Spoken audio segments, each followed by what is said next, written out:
මේ කියන්නේ යන්නේ වයස් භේදයක් නැතිව හැමෝම ප්‍රිය කරන පළතුරක් ගැන. ඒ තමයි කටු ආතා නැත්නම් කටු අනෝදා.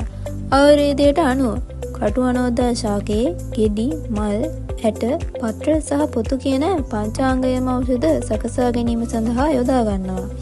ඒ නිසා මේ කටු අනෝදා ගහ ගෙවත්තේ තියනවා කියන්නේම ගෙදර වෛද්‍යවරයෙක් ඉන්නවා හා සමානයි. ඒ වගේම කටු අනෝදා ආහාරයට ගැනීමෙන් අපට හැදෙන බොහෝ ලෙඩ රෝග වලින් ආරක්ෂාව සැලසෙනවා.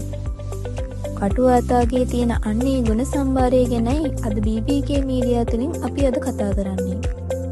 වියලි කාලගුණය පවිත්‍ර මේ දිනවල දහවල් කාලයට හොඳින් ඉදුණු කටු අනෝදා ගෙඩියක් බ්ලෙන්ඩ් කර පානය කිරීමෙන් සිරුර සිසිල් කරගන්න අපිට පුළුවන්.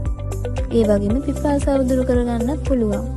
ඒ වගේම තමයි පිළිකා සෛල විනාශ කිරීමේ ගුණය කටු අනෝදාවල තිබෙන නිසා සතියකට වරක් හෝ කටු අනෝදා ආහාරයට ගැනීමෙන් පිළිකා අවදානම අඩු කරගන්න පුළුවන්. කටු අනෝදා ගෙඩියක් බ්ලෙන්ඩ් කොට පානය කිරීමෙන් මුත්‍රා දැවිල්ල සමනය කරගන්න පුළුවන්. ඒ වගේම මුත්‍රා ගලසුව කිරීමේ ගුණය කටු අනෝදා සතුව තිබෙනවා.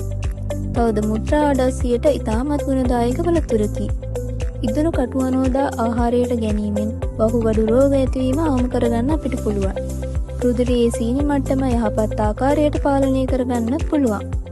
මුඛයේ ආශ්‍රිතව ඇතිවන තුවාල මෙන්ම විදුරු මස් වලින් ලේ ගැලීම සුව කරගන්නත් පුළුවන්.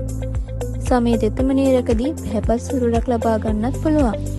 දියවැඩියා මෙන්ම සිංගමාල රෝගීන්ට ගුණදායක ආහාරයක් වගේම හොඳ පළතුරක්. විෂාදයේ මානසික රෝග සමනයටද කටු අනෝදා කදිම පළතුරක්. ඒ වගේම කිරිදෙන මව්වරුන්ගේ කිරි වර්ධනය කරගන්න අපිට මේ ඖෂධය භාවිතා කරන්න පුළුවන්. කාන්තා රෝගවලටද ගුණදායක පළතුරක්. සිරුරේ ප්‍රතිශක්තිය වර්ධනය කරන අතර සිරුර නිරෝගීව තබයි. ඉතින් මේ වීඩියෝ එක බලන ඔයාලටත් මේ ඖෂධීය පළතුර ගැන තියෙන අත්දැකීම් සහ ඔයාලගේ අදහසුත් පහලින් කමෙන්ට් එකක් දාගෙන යන්න. ඔයාලා හැමෝටම සුබ දවසක්.